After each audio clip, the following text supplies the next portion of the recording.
আমরা ফ্রিজ কেনার সময়ই বিভিন্ন রকম ফ্রিজ দেখি, কিন্তু আমাদের বাংলাদেশের প্রেক্ষাপটে কোন ফ্রিজটা ব্যবহার উপযোগী সেটা আমরা অনেক সময় বুঝে উঠতে পারি না। মূলত ফ্রিজ হয় দুই প্রকার। একটি ফ্রস্ট ফ্রিজ আর একটি হলো নন ফ্রস্ট ফ্রিজ।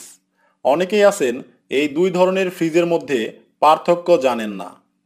এই ভিডিওটি মনোযোগ সহকারে প্রথম থেকে শেষ পর্যন্ত দেখলে ফ্রস্ট ফ্রিজ এবং নন ফ্রস্ট ফ্রিজের মধ্যে পার্থক্য জানতে পারবেন। এই দুই ধরনের ফ্রিজের সুবিধা অসুবিধাগুলো সম্পর্কেও জানতে পারবেন। তারপর আপনি নিজেই সিদ্ধান্ত নিতে পারবেন কোন ফ্রিজটি আপনার জন্য ভালো হবে। তো চলুন শুরু করা যাক।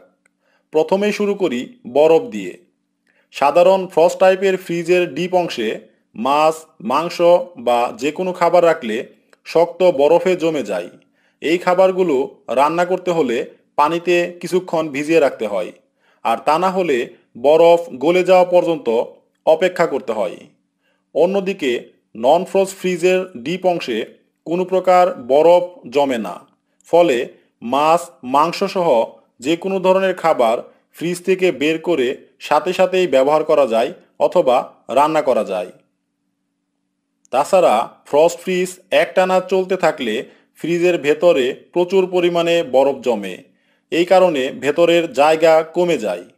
অতিরিক্ত বরফ জমার কারণে মাঝে মাঝে এমনও হয় যে খাবারগুলো ফ্রিজের ভেতর থেকে টেনেও বের করা যায় না। এই কারণে ফ্রস্ট টাইপের ফ্রিজ প্রতি মাসে একবার হলেও পরিষ্কার করার প্রয়োজন হয়। অন্যদিকে নন ফ্রস্ট ফ্রিজে হিটার থাকার কারণে বরফগুলো অটোমেটিক গলে যায়, ফলে কষ্ট করে আর পরিষ্কার করার প্রয়োজন হয় না। এবার আসুন জেনে নেওয়া যাক বিদ্যুৎ বিল ও খরচের ব্যাপারে। নন ফ্রস্ট ফ্রিজে অটোমেটিক বরফ গলানোর জন্য হিটার ব্যবহার করা হয়। পাশাপাশি ব্যবহার করা হয় টাইমার, কুলিং ফ্যান, লাইট ইত্যাদি। এই বাড়তি যন্ত্রাংশগুলো ব্যবহার করার কারণে নন ফ্রস্ট ফ্রিজে বিদ্যুৎ খরচ বেশি হয়, ফলে প্রতি মাসে বিদ্যুৎ বিলও বেশি আসে। আর ফ্রস্ট ফ্রিজে কোনো প্রকার হিটার, টাইমার, কুলিং ফ্যান ব্যবহার করা হয় না। তাই বিদ্যুৎ খরচ কম হওয়াতে প্রতি মাসে বিদ্যুৎ বিলও কম আসে।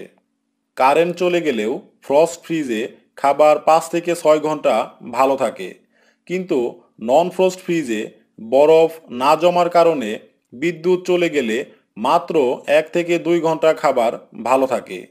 এই কারণে যে সকল এলাকায় ঘন ঘন কারেন্ট চলে যায়, অর্থাৎ লোডশেডিংয়ের পরিমাণ বেশি, সেই সকল এলাকায় নন ফ্রস্ট ফ্রিজের চেয়ে ফ্রস্ট ফ্রিজ ব্যবহার করা ভালো।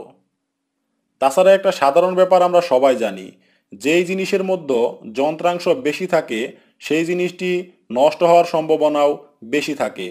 যেহেতু নন ফ্রস্ট ফ্রিজে যন্ত্রাংশ বেশি, সেহেতু নন ফ্রস্ট ফ্রিজ নষ্ট হওয়ার সম্ভাবনাও বেশি।